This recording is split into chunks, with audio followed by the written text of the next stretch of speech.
Hey guys, how's it going? So UFC 319 is this weekend and I'm going to go through the card and give you guys my picks and predictions for all of the fights, and this is going to be a long one, so let's get straight into it. And we'll start off with the tough flyweight finalists, Alibi Idiris versus Joseph Morales. So both had some pretty impressive wins on tough. Morales got a surprising submission win in the first fight of the season actually. It was against that El Capolina guy. And then Alibi got a surprising knee over Roybert that landed, KO'd him in the semi-finals. But despite these wins, I think Morales is definitely the strongest striker. Even though Alibi got a knockout in that second fight, he is definitely weaker on the feet. He has some pretty shocking striking.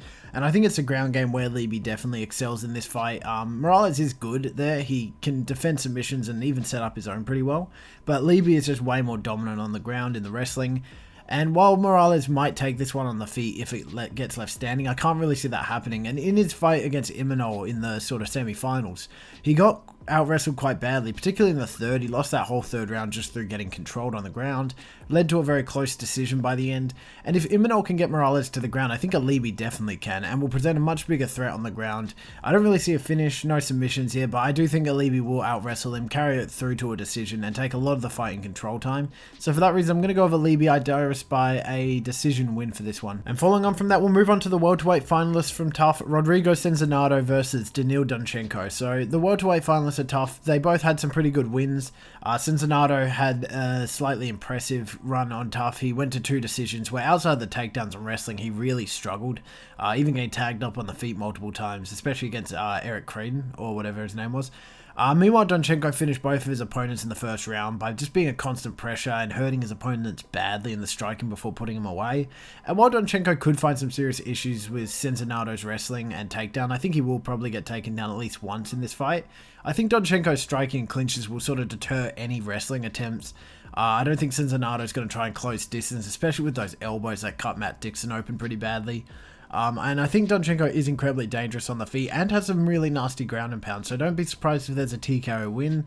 And for that reason, I'm going to go with Daniil Donchenko by a round 2 TKO, I'm going to say. And the next fight, not officially confirmed yet, but it's on Tapology. I've seen rumors of it, so I'm pretty sure it's happening. Baysangur Susurkaev versus Eric Nolan. So Susurkaev fought on the Contender Series literally a few days ago, where he had the only good performance of the night. There was another signing, not as good as a performance as this guy. He was the only guy, or maybe one of 2 people to get a finish. And it was halfway through the first round. He lands this massive kick straight to the liver, perfectly timed, snapped in hard.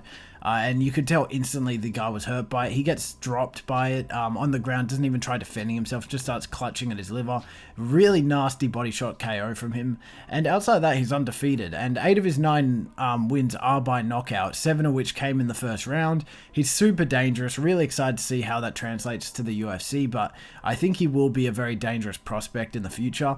His opponent, Eric Nolan, debuting in the UFC on this card after a decently good career at Cage Fury, where he has a nice mix of both knockouts and submission finishes, but also has quite a few losses on his record. And while Nolan is a solid prospect in his own right, the resume of Susurkaev just speaks for itself. He looks a lot more dominant in pretty much all his fights. And on the Contender Series, man, he dominated his opponent, took really no damage, which is sort of reversing the concern I'd have for such a short turnaround. Literally, like, I think a week or less turnaround, which is crazy. But he took like no damage in that fight. He looks very, very dangerous. So for that reason, I'm going to go with Baysangur Susurkaev by a round 1 KO for this one. Next up is Karine Silva versus Dione Barboza. So Silva most recently took on Vivian Araújo at UFC 309, where Silva looked good to start. On the feet, she was actually winning. She was a better striker of the 2 in that first round. But when the fight started to go to the ground in the second and third rounds, Araújo just started coming back, holding top position for a large part of the fight through those last 2 rounds, and ended up taking a 29-28 decision. Before that, she got a good win over Ariane Lipski, where in the first 2 rounds, Silva was taking Lipski down early, holding her there for the whole duration of those rounds. In the third, there was a little bit of concern on the feet, where Lipski started coming back, looking much better in the striking of the 2. But it wasn't enough to take the fight back. Silva took a 29-28 decision there. She did get a very impressive finish before that over Marina Moroz, where early in the fight, Silva was beating up on Moroz quite badly, eventually knocking her down. And after getting the fight to the ground, Silva put her on bottom position and managed to lock up a guillotine to submit Moroz in the closing seconds of the first. That was probably one of her better wins. Dione Barboza coming off a really good win over Diana Belbita, where the fight started fairly uneventful. Barboza looks slightly better on the feet, but midway into the round, Barboza takes Belbita down and on the ground locks in this arm triangle to submit her late into the round. Before that, she took on Miranda Maverick, where she was significantly worse. The performance was way worse in that one. Maverick not only looked better on the feet for all 3 rounds, but was also beating Barboza on the ground, where she would rack up a lot of that fight in control time. Took a 30-27 over Barboza. In her debut at UFC 301, she took on Anesta Karakake, where she came out hot in the first round, taking Karakake down and controlling her for the whole round, before slowing down as the fight went on, just taking the second through her wrestling, but losing the third pretty convincingly. Very close fight. She constantly got takedowns denied near the end as well, which looked really bad, but wasn't enough. She took the first 2 rounds, 29-28 decision for her. And while Barboza is pretty solid, and I think will present issues with her grappling, the fact that she is a last-minute replacement is worrying to me. And I think that Silva is a pretty big challenge for anyone, let alone someone stepping up on late notice. So for that reason, I'm going to go with Karine Silva, and I'm going to go with a decision for that one. Next up is Bryan Battle versus Nursulton Ruziboev. So Battle most recently had a very controversial fight against Randy Brown at UFC 310, where he took a razor close split decision win, but he got out wrestled in the first. Second round, definitely his. He looked a lot better on the feet. And then it came down to a very, very even third round. Honestly, I could have given it either way. I actually thought Brown won that third round. Battle took it barely. And all of this on top of the fact that he missed weight really badly for this fight. I think it was 6 or 7 pounds he missed by, which is quite big when you consider the fact that middleweight is close to that. Before that, he took on Kevin Doucette in a fight where, after a really competitive first round, each having their moments in the striking and both attempting to get the fight to the ground, in the second round, Battle gets Doucette hurt, backs him up against the cage, and he just starts unloading this barrage of shots, ends the fight via standing TKO. And it isn't just Battle striking that wins him fights. In his fight against AJ Fletcher, it ended late in the second round. After beating up Fletcher in the clinch, he takes him down. On the ground, he secures the back pretty quickly and then locks in this rear naked choke, submits Fletcher late in the second. So there is a well-roundedness to Battle, but he does often rely on his striking. His opponent, Nursulton Ruziboev, coming off a pretty unimpressive win over Dustin Stoltzfus, where it was one apiece leading into the third. Stoltzfus looked good early before sort of struggling with the sprawls and Ruziboev in the second. And then in this third round, both fighters were completely gassed, barely throwing anything. Ruziboev took the round just through landing the bigger shots, but really it was not much of volume in that third round in general. Before that, his fight against Eric McConaughey was a lot more dominant. Ruziboev was beating up on McConaughey for the whole first round before, within the first 30 seconds of the second, got McConaughey against the cage where he just unloaded on him. McConaughey folded up, was finished via TKO. Good win there. And it's clear that Ruziboev shines in his striking, having a difficult time with opponents who want to push for that wrestling, like Joaquin Buckley. When they fought, Ruziboev was getting absolutely dominated in that fight in the wrestling, getting taken down early every round, and then from bottom position just being nailed with some massive ground and pound, particularly in that third round where he almost got finished. And Buckley ended up taking a 30-27 decision for that one. And while Ruziboev is really dangerous if the fight gets left standing, Battle has a very underrated ground game, on top of being able to sort of defend takedowns and being decent on the feet. He might struggle with this middleweight sort of move up. That's my only concern with him. But outside of that, I can see him using wrestling to deal with a lot of the power of Ruziboev.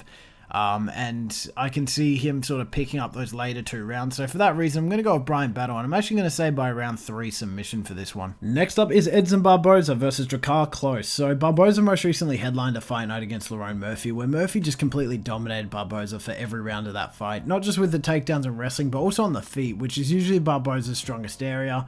And while with time we've learned how good Murphy is, this was still a horrendous 50-45 loss for Barboza, just constantly being pressured backwards. Murphy outlanding him, out-voluming, really only landing the only shots in that fight of impact.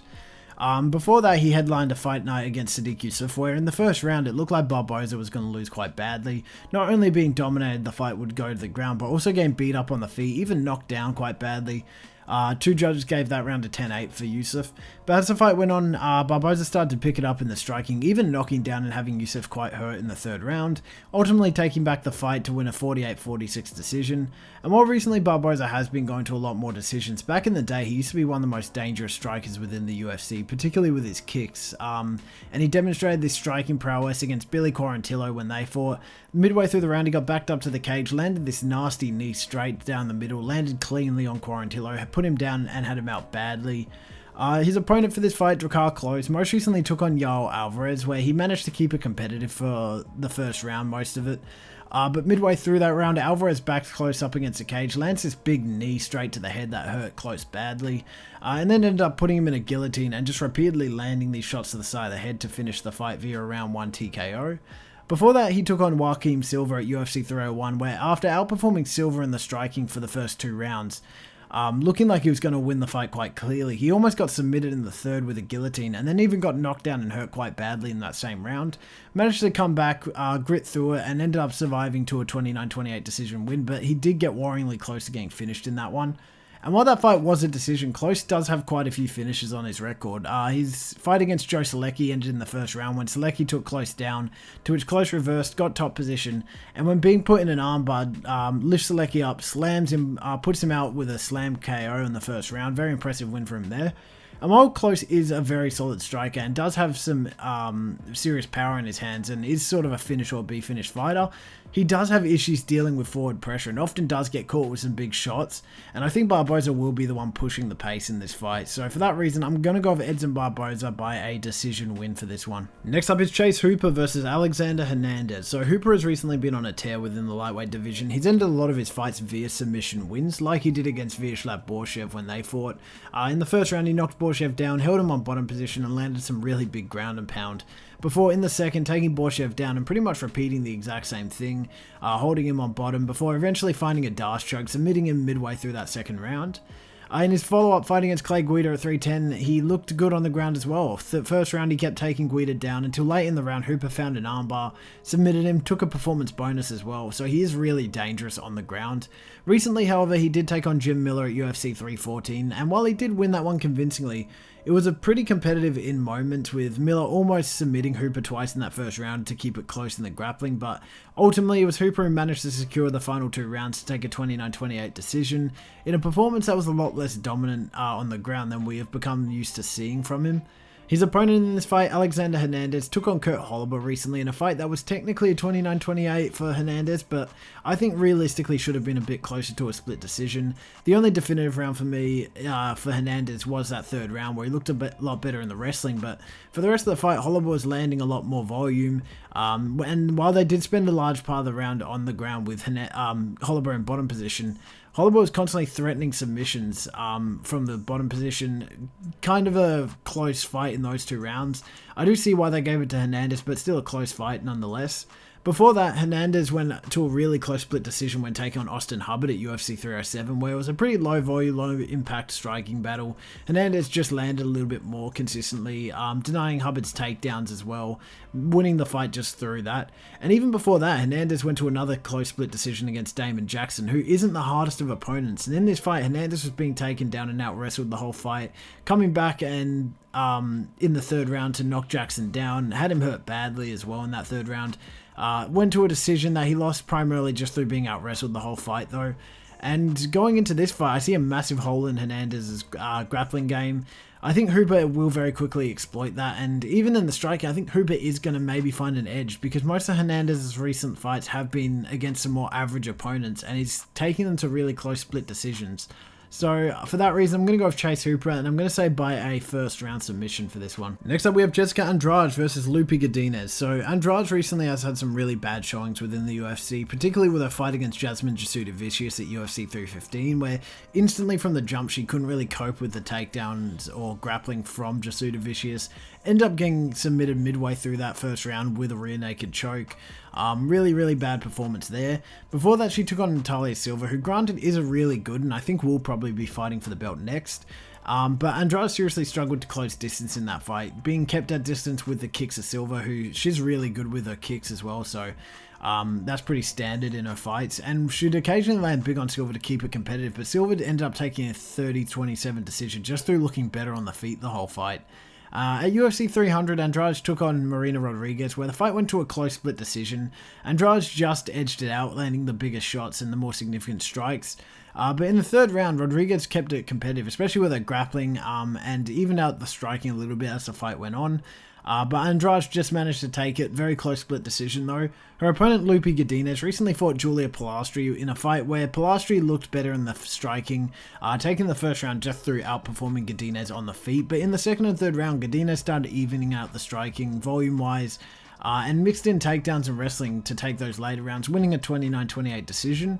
She did lose to Mackenzie Dern before that fight, where Godinez had a really strong second round, using her grappling to almost submit Dern, but outside of that, there wasn't really anything else she was sort of bringing to the fight. She got outstruck quite badly, especially in that first round, but also got out-wrestled in the third, and lost a clear 29-28 decision. Granted, a very solid opponent. Godinez has had a pretty rough run recently, though her opponent before that was Verna Jandiroba, but this fight was way worse performance-wise from Godinez. Godinez only arguably won the second round through keeping it close on the ground, but outside that, she was getting beaten up on the feet, and on the ground she almost got submitted multiple times, lost a very clear-cut decision there.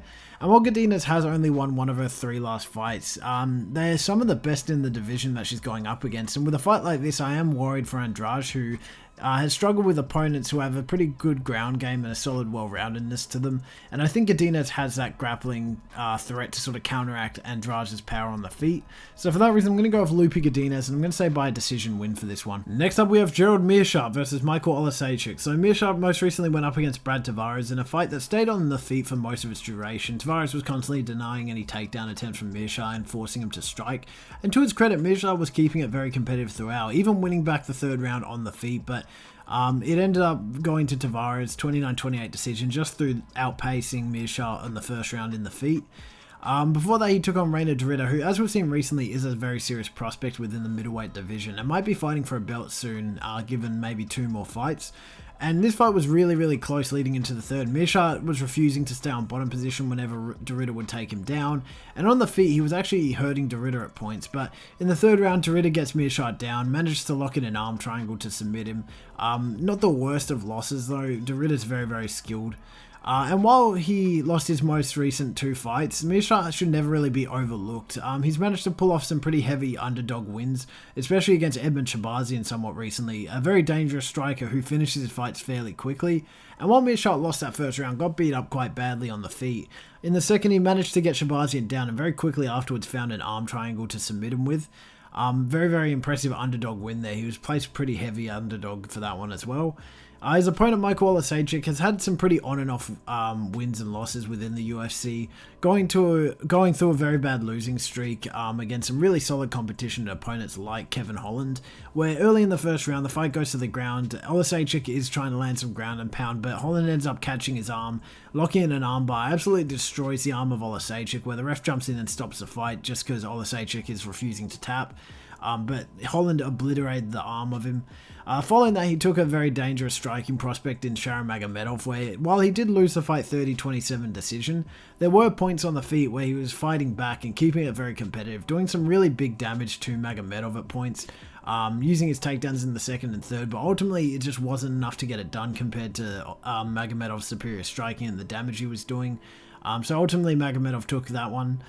Recently, Olasejczyk has been training though with the Fighting Nerds, and the performance difference is quite obvious to me. His most recent fight against Sadiq Damasi at UFC 314 was a complete beatdown from the second the bell went off, and early in the first round, Olasejczyk lands his big left hook, drops Damas badly, and has him seriously hurt, to which Olasejczyk dives in, finishes the fight via ground and pound. And honestly, a couple of months I would have probably picked Meerschaert for this. You can never really look past him. He is sort of the fraud checker of the middleweight division.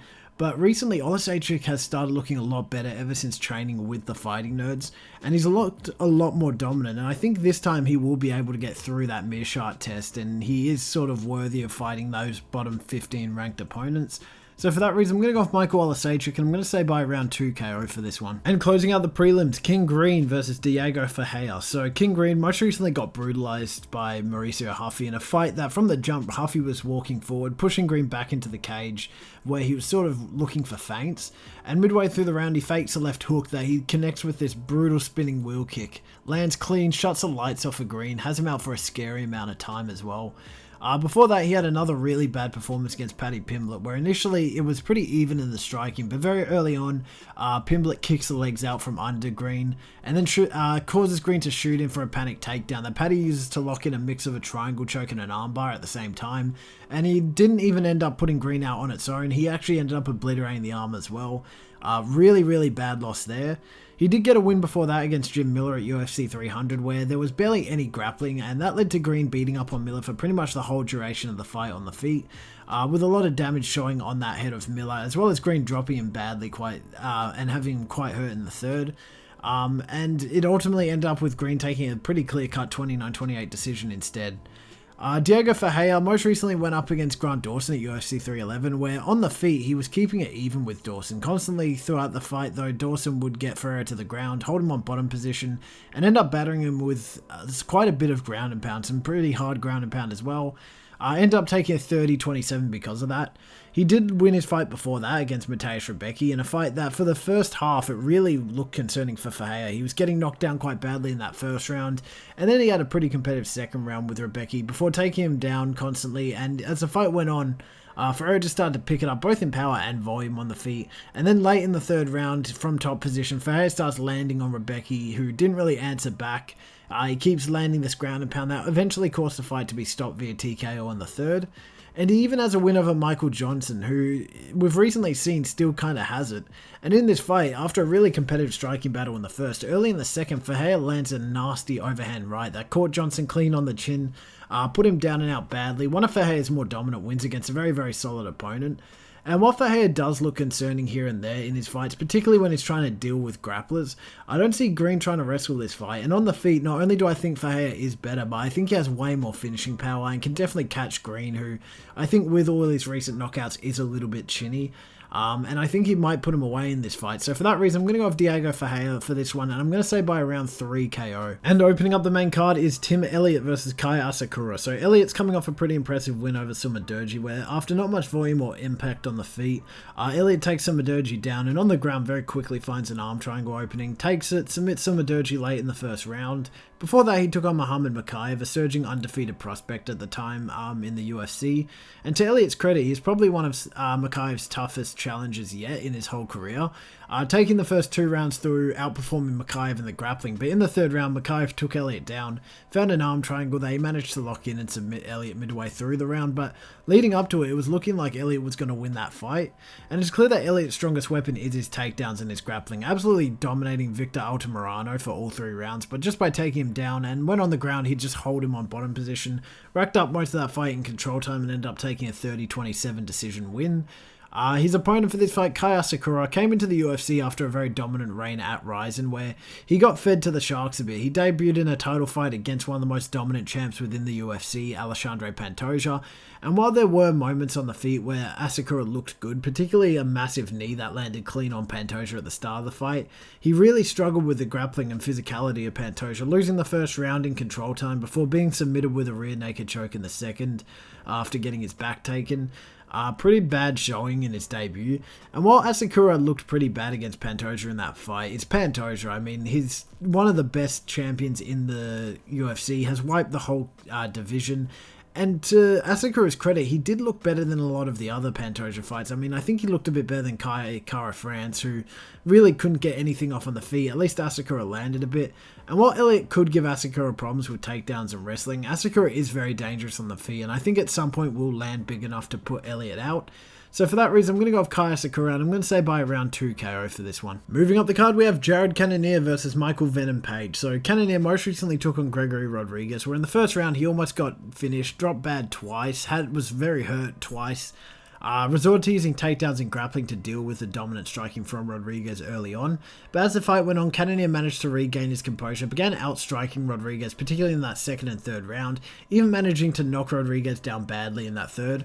Before in the opening seconds of the fourth, Cannonier pushes Rodriguez back to the cage and lands a flurry of huge shots that drop him badly, have the fight finished via TKO in the fourth. Before that, Cannonier took on Kai Baharia, where while the fight was close, outside of the second and maybe the fourth round you could argue, Cannonier was just being outworked on the feet. In the fifth round was particularly bad. Kai lands a huge left hand on Cannonier against the cage that honestly I thought had him out, and from my memory I remember that fight ending via KO, but somehow Cannonier survived that, almost got submitted in that fifth round as well, but managed to make it to a decision that he lost 49-45. And while his his fight before that against Nasruddin Imavov was a super competitive fight, Cannonier arguably was up 2 rounds to 1, but early in the fourth, Imavov hurts Cannonier with some big shots, to which the ref jumps in and stops the fight way too early. Arguably, Cannonier would have been finished. I mean, he was quite hurt, but he wasn't down. He was still standing, blocking most of the shots. Very, very early stoppage. One of the worst main event stoppages I've ever seen. And it could have possibly robbed Cannonier of that win. So that was a very strange fight. Honestly, kind of hard to tell who would have won that one. His opponent, Michael Page, debuted in the UFC at UFC 299, where he took on Kevin Holland, and while it was kept close, Holland, particularly in that second round, was using takedowns and control time to keep it even there. MVP just on the feet was just that constantly one step ahead with his karate style. Sort of Holland struggled to find the range in that one, and MVP was always sort of pushing in, knocking over Holland with his sort of blitz in and push. And ultimately, he ended up taking the one by a clear 29-28 decision. His fight after that was against Ian Garrett, UFC 303, which is a very big jump up in competition for MVP at the time. And in this fight, he kind of got exposed for having no wrestling or grappling. I mean, this was when Gary just started training with shootbox, started learning that grappling skill set. And on the feet, MVP did look good, but he'd get taken down in the first and third particularly. And from there, he just had no answer to the newly learnt grappling of Gary. Held on bottom position, almost submitted multiple times in that fight, ended up losing a 29-28 decision. And recently he's made his debut at middleweight, and it was against a very hyped prospect in Sharon Magomedov, where MVP managed to make Magomedov look a lot less dominant than he usually does. He was beating Magomedov at his own game, staying on the feet all 3 rounds, and just landing the bigger shots. He'd jump in, land a big shot, jump out again, stayed out of range of any of Magomedov's kicks or shots of his own, and ended up taking a 30-27 decision, having Magomedov hurt at points as well in that fight. And while it did look like he had a few sort of growing pains moving to middleweight in that Magomedov fight, I think MVP will start to adapt to this new weight class. And I think at middleweight, he has that speed advantage, he has a movement advantage, and it is good that he has that little bit more impact behind his punches when striking, because at welterweight, he sort of just threw, landed, but nothing crazy impactful. And while I can't see him finishing Cannonier, I can see him moving in and out of distance and tagging Cannonier with shots, while Cannonier does often rely too heavily on counterattacks and staying technical. And I think he'll sort of slowly let the fight run away from him in volume for that reason. So I'm going to go with Michael Venom Page, and I'm going to say by decision win for this one. Next up, we have Geoff Neal versus Carlos Prates. So Geoff Neal usually gets booked up against the next up-and-coming prospect. He's sort of a gatekeeper within the welterweight division, and he was one of Shavkat Rakhmanov's first big opponents. And in that fight, it was just one-way traffic from Rakhmanov. He beat up on Neal on the feet, backed him up against the cage in the 3rd round, and locked in this nasty standing rear naked choke that put Neal out cold. Very nasty submission win for Rakhmanov there. Sort of boosted his name into the general stardom of the UFC. Before that, he took on another hot prospect at the time in Ian Garrett at UFC 298, where to his credit, Neal kept the fight very, very close. He was dealing some big damage to Gary on the feet, keeping the volume close, but Gary just looked that little bit better, took that split decision, mainly through holding Neal up against the cage and taking a lot of the round in clinch control against the cage. But a super close decision that you could honestly score either way. He did recently get a win over Rafael Dos Santos, but it was due to Dos Santos suffering a knee injury very early in the first. But to his credit, Neal did look really good that fight leading up to the injury, and I think he probably would have won that one. He just looked that little bit better on the feet in the sort of short time we got to see it. His opponent, Carlos Prates, entered the UFC where he racked up some really nasty finishes early in his career, with him getting the chance to display that on the UFC 305 card when he took on Li Jingliang, where in the first round, after a pretty competitive round, Prates knocked Jingliang down before managing to knock him down and hurt him again in the second. Eventually back him up against the cage, landing a nasty left hook that absolutely obliterated the face of Jingliang. Put him out cold, had him out, nasty second round performance, bonus winning knockout for that one. After that performance, he got to headline a fight night against Neil Magny, where early on Prates looked like he was struggling with Magny. More specifically, he was sort of struggling to close distance, really not throwing anything and resorting to trying to take Magny down, which he actually managed to do, but it was strange to see Prates so heavy reliant on the grappling. But at the end of the first round, Prates managed to back Magny up against the cage, where he lands his signature left hook, puts Magny out cold. Really, really nasty knockout. I think he won a performance bonus for that one as well. And while he was meant to fight Neal a while ago, Neal withdrew last minute. He got rebooked against Ian Garry, where he looked complete day and night than his usual performances. He was staying on the back foot for most of this fight, only really landing to the guard of Garry, while Garry wasn't really landing much either, but what he was landing hard and landing clean. And in the third and fourth round of this fight, Gary would just take Prates down to the ground, control him on the ground. There was a moment in the fifth where Prates looked like he was going to turn the tables on Gary. Almost had him finished with some nasty ground and pound. And for the last 2 minutes, he had Gary hurt badly. But Ian Gary managed to recover, make it to a decision where he took a 48-47 against Prates. And while his recent loss was really bad, Ian Gary is a seriously good opponent, very well rounded, and after one more fight I could actually see fighting for the belt soon. And I think Prates had prepared for a completely different fight, hadn't really game planned for someone like Gary, and Neal and Gary's styles are very different, and I think in a fight that's sort of against a heavier striker in Neal, I think he will thrive a bit more on the feet and won't have to worry as much about takedowns. So for that reason, I think Carlos Prates is going to win this one. I'm going to say by a round 2 KO for this. And now we arrive at the co-main event, Lerone Murphy versus Aaron Pico. So Lerone Murphy, very skilled, very well-rounded prospect within the featherweight division. His name sort of being put on the general radar of the UFC fan base after his fight against Edson Barboza, where he absolutely beat up and dominated Barboza, tripling his volume, landing the bigger shots consistently, even mixing in takedowns for most of the rounds, and managed to take that one by a very dominant 50-45, where he just sort of walked Barboza down, beat up on him. Following that, he took on Dan Ige at UFC 308, where it looked concerning early on. Ige, in his signature style, landed huge on Murphy, knocked him down, had him hurt for most of that first round, and ended up taking that round clearly from there. But in the fight, as the fight went on, Murphy adjusted his game, started mixing in takedowns and wrestling, and ultimately ended up winning the fight back just through that wrestling threat. Took those last 2 rounds, won a 29-28 decision there. In his recent fight against Josh Emmett, it was a return to sort of form. Murphy just started dominating again in the striking, walking Emmett down for pretty much the whole fight. Had moments where he struggled, first round particularly, but as the fight went on, started increasing the volume. Emmett actually ended up resulting to wrestling and takedowns, which we never see from him, him being a pretty heavy power puncher. But it was the only area that Emmett was succeeding in that wrestling threat, and Murphy ended up taking that one by a 48-47 decision just through looking better in the striking. He's going up against Aaron Pico, a very dominant fighter at Bellator, where he has a 12-4 record with most of his losses earlier in his career. A lot of his wins coming by finishes as well, first round ones particularly. And on top of that, he demonstrated a very solid ground game in most of his fights. And while I think Pico does have one of the better resumes in recent Bellator fighter history, when it comes to these fighters coming from Bellator to the UFC, I still can't trust Bellator or PFL, whether their credentials are good or not. Both Patchy Mix and Patricio Pitbull have set sort of a bad example for me when it comes to Bellator fighters, and they were very, very dominant in Bellator, but it just doesn't really translate to UFC, I find. And while Pico is very, very dangerous and will likely have a striking advantage this fight, I think that Murphy will constantly apply pressure and be sort of the one out-voluming, using takedowns and wrestling to tire out Pico, and I think this will be very difficult for Pico to overcome. With Murphy being a very experienced fighter in sort of breaking down his opponents over the duration of a fight. So I think Pico will struggle with that, and for that reason I'm going to go with Lerone Murphy, and I'm going to say by a decision win for this one. And now for the main event, Dricus du Plessis versus Khamzat Chimaev for the middleweight title of the world.